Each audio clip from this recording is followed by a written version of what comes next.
Something that's really important to me is accountability and transparency within ASUOP. I was previously a senator for the Conservatory of Music, and in my time there, I wrote some legislation that made all of the Senate's work public, and it was a big transparency bill, and that's what, at least in theory, is supposed to have let students have access to what ASUOP does and keep them informed. The idea being that we're not living in a vacuum when we live on campus or when we commute to campus. And that's another thing. I've been a commuter. Like, I've been a student who's only ever driven to campus, so I've never lived there.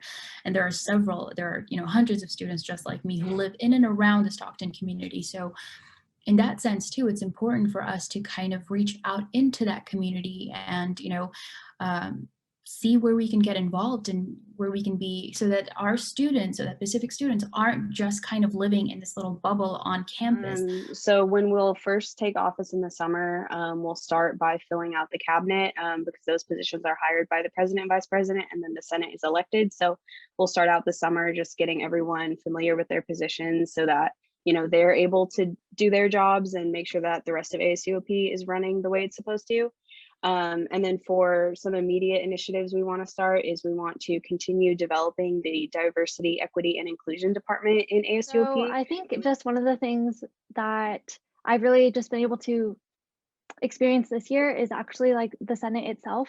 And so I think just like having that knowledge is really powerful, and like having just a familiarity with the position. There's just a lot to say in that. I know the first semester I actually didn't get a lot done that I wanted to, just because like there was a really big transition, kind of like learning curve that the whole Senate was experiencing.